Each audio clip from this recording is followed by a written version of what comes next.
What is up, folks? Ncaa31 here, playing some Ncaa 14 with updated rosters and trying out a new slider set, both of which can be found on Operation Sports.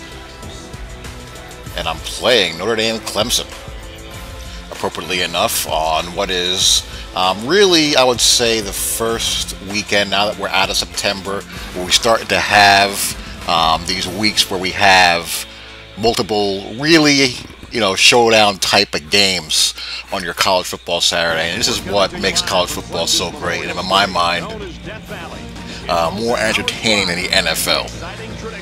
The atmosphere of a big college football, game day is just something that the NFL can't really touch in the regular season. It just doesn't happen. And I'm sitting here watching Alabama, Georgia right now. And, I had a good feeling that Alabama would win the game and play well. I kind of thought they'd play a little bit angry and annoyed. And right now, it's late in the second quarter and it's 24-3. Georgia's just one of those teams that hasn't won a big game in forever. Mark Richt is one of these coaches who never won a big game in his life as a head coach. And they're kind of like Clemson in a lot of ways in that regard, which I'll get to later. But I just don't think with Alabama you can beat them playing the way Georgia plays. You beat Alabama, I've said this before, you beat Alabama by spreading them out and with tempo. You're not going to beat Alabama in a phone booth. You're not going to beat Alabama running the ball from under center out of an I formation. They eat that stuff up. They absolutely eat that stuff up, and they will have you in third and forever all day long. So, Georgia is down 24-3. They have a lot of work to do. And going around some of the early scores, watching UCF get bombed by Tulane was pretty humorous. They made a rally night to score respectable, but when you let Tulane put up 40-plus points on you, that ain't good. Oklahoma, my preseason pick to win the Big 12, is still going strong. 44-24 over West Virginia. Typical Big 12 game. First team to 40 wins.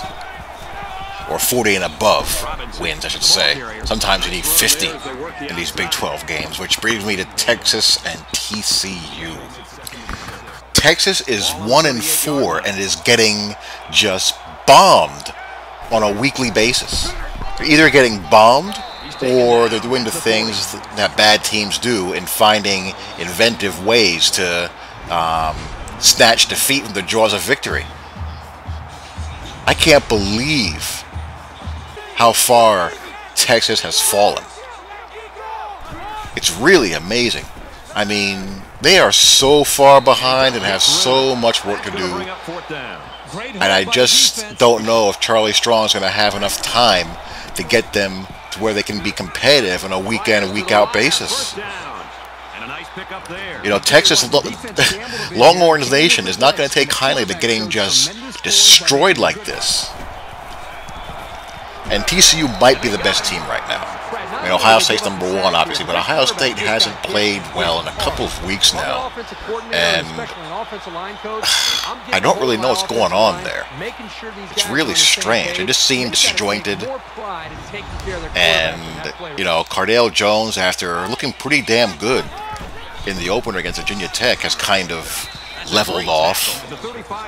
And we might see JT Barrett again. I mean, who knows? But Ohio State, hasn't looked like the runaway freight train I thought they would be coming into the season, and also after the first couple of weeks of the season. Gosh, the Big 12 is just a circus. Baylor 42, Texas Tech 21, and it's still the second quarter. Still the first half. Baylor might score 80 that game. Michigan State ekes by Purdue. So you have some teams in the top, 3 or so, 3 to 5, that are looking really good, like TCU. TCU might be the best team right now. And you also have You know, Michigan State at number 2 hasn't looked that great. Michigan State is one of those teams that's never going to look stylish. They're never going to look pretty. They're just going to systematically do what they do. So they'll always lose a style point contest. And Ole Miss, you have Ole Miss out there who's going to be playing Florida tonight. And that's an interesting game for me. Want to see if Ole Miss can show consistency and also see where Florida is at. Bit of a litmus test game for Florida, as they're 4-0, 2-0 in the SEC, but really fortunate. Tennessee, really gave them a lot of help as far as giving that game to them to win. So I kind of want to see, where exactly Florida is at. But all my eyes are going to be on Notre Dame, Clemson, and I feel pretty confident. I know we're going in there on the road with a backup redshirt freshman QB making his first road start in a very hostile environment. Clemson's a quality team, but Clemson is a lot like Georgia. They have a shaky history in these big games,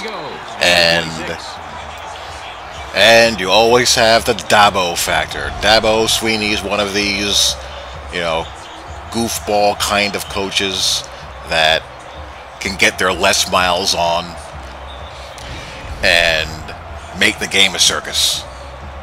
You're never safe, or you never feel secure when a coach like Dabo Swinney is patrolling the sidelines for a team you're a supporter of.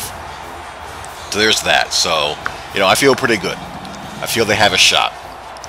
Not an easy task, but, I think if they get this one, even if they have a L later on, say against a Stanford or a USC, I still think they have an excellent shot of getting into the playoff.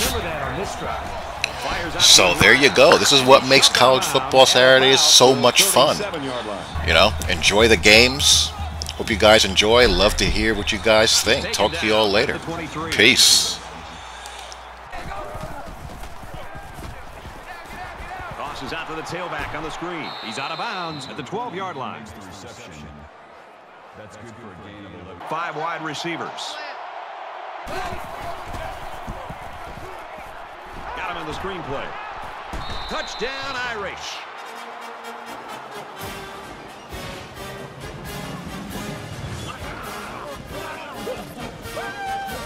This team has so many potent weapons. It's tough to try to single out just one of them to stop.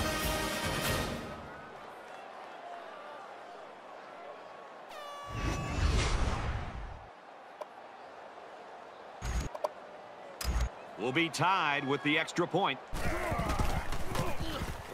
And he converts the extra point. An 11-play, 75-yard drive.